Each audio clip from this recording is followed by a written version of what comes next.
अस्सलाम वालेकुम नाज़रीन, धरती टीवी में भली कार मां आया मंजर अजीज सब खां पहिरियां शामिल कंदासीं हिन वक्त जूं हेडलाइन।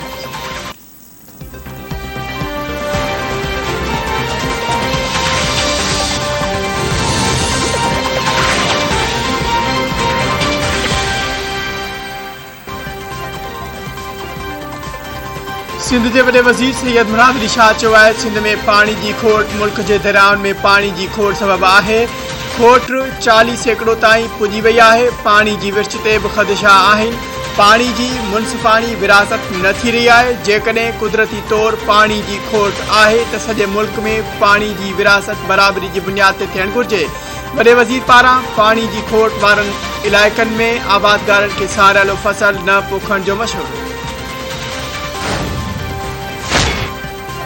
सिंध में पानी की खोट शिदत इख्तियार करे वई। कोटड़ी बैराज में 59% पानी खोट सबब फसलन के पानी की फराहमी बंद कई वई। सखर बैराज में भी पानी की खोट 48% ताईं पहुंची वई। फसलन के पानी फराहमी रोकी वई। कोटड़ी बैराज कंट्रोल रूम मूजिब अप स्ट्रीम में पानी जो वहकिरो 5090 क्यूसिक ऐं डाउन स्ट्रीम में पानी जो वहकिरो 205 क्यूसिक आहे। माहिरीन मूजिब बरसातन जो नओं सिलसिलो शुरू न थियो त फसलन के नुक़सान थींदो। सऊदी अरब और गडियल अरब इमारतन भरपूर सहकार की खातरी कराई है। PTI हुकूमत मुल्की मैशियत तबाह करे छड़ी। गुजरियल हुकूमत तारीख़ में सब का वधिक कर्ज खया। सजी उम्र खैरात ते गुजारो नथा करे सघूं। वज़ीर आज़म शहबाज शरीफ जो बिशाम में जलसे के खिताब। संदसि चवण आहे त 3 हफ़्ता अॻु ख़ादिम पाकिस्तान जो उहिदो संभालियो आहे। खैबर पख्तूनख्वा पाकिस्तान जो ख़ूबसूरत सूबो आहे। ॾींहुं रात आवाम लाइ कम कंदुसि। KPK समेत पूरे मुल्क में मुफ्त दवाऊं और सस्तो अटो फराहम कयो वेंदो। वज़ीर आज़म शांगला में मेडिकल कॉलेज और पोरान में गिल्ड स्टेशन ठाहिण जो ऐलान। मुआशी मसइलनि जो हल मुंतफ़ाणियूं चूंडूं आहिनि। मुल्क में गुज़रियल 4 सालनि जहिड़ी तबाही किथे भी नाहे ॾिठी। इंतकाम ते यकीन नथा रखूं। पंजाब के वॾे वज़ीर हमज़ा शहबाज चयो आहे त जेकॾहिं अवाम के खीसनि ते धाड़ो हयो वियो त हिसाब वठंदासीं। शफ़ाफ चूंडूं समूरनि मसइलनि जो हल आहिनि। बेरोज़गारी और महांगाई ख़िलाफ़ जंग जारी रहंदी। वापडा chairman lieutenant general retired Muzammil Hussain उहिदे तां इस्तीफ़ा ॾेई छॾी। जनरल रिटायर्ड मुज़म्मिल हुसैन चयो आहे त हुन पंहिंजी इस्तीफ़ा वज़ीर आज़म के मोकिले छॾी आहे। इस्तीफ़ा जा सबब ॿुधाए नथो सघे। इस्तीफ़ा मंजूर थियण बैदि हू सबब ते तफ़सीली ॻाल्हि कंदो। पीपुल्स पार्टी और मुस्लिम लीग नून में पंजाब में पावर शेयरिंग लाइ ॻाल्हियूं। पीपुल्स पार्टी के वफ़द की पंजाब के वज़ीर हमज़ा शहबाज सां मुलाक़ात।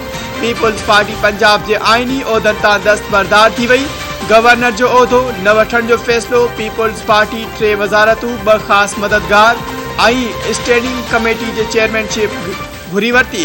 पीपुल्स पार्टी पंजाब में 2 पार्लियामानी सेक्रेटरियुनि जा उहिदा घुरी वरता।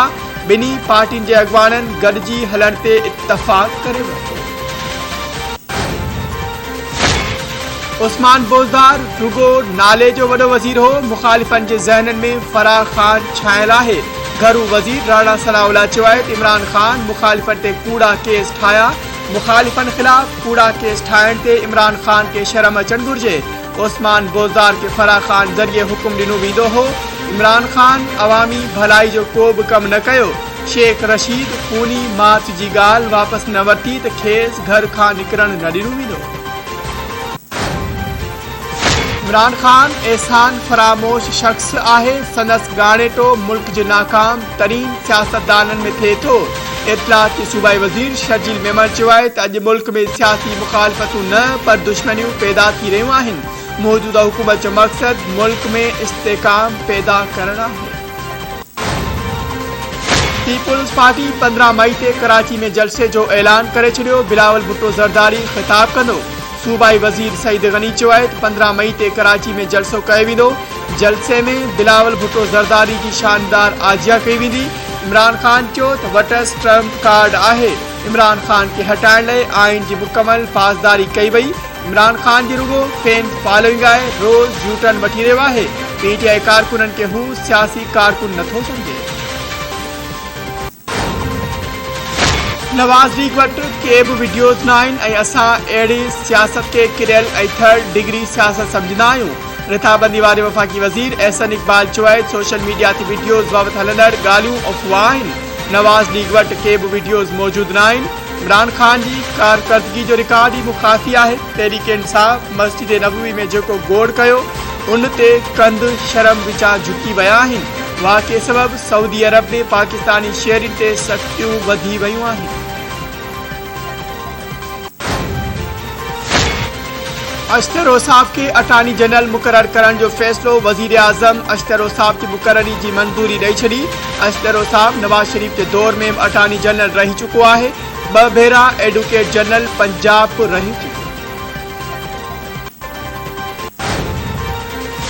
वफ़ाक़ी वज़ीर शीर रहमान बोर्ड ऐं चौमासी बरसातन दौरान नुक़सान खां बचण लाइ क़ौमी ऐं सूबाई डिज़ास्टर मैनेजमेंट अथॉरिटी के तैयार रहण की हिदायत करे छॾी। शीर रहमान चयो आहे चौमासी बरसातन ऐं बोर्ड वारनि शहरनि जी जानी ऐं माली नुक़सान जो ख़तरो आहे। हेल मथाहें इलाइक़नि में ग्लेशियर पिघलण बि बोर्ड ऐं चौमासी बरसातूं वधीक पवण जो इम्कान आहे।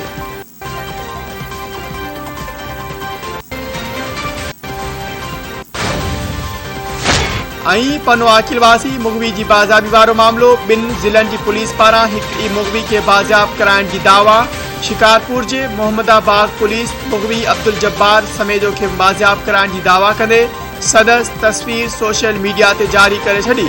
सखर पुलिस पिण साॻिए मुगवी के बाज़ाब कराइण की दावा करे छड़ी। मामलो शकी बणिजी वियो।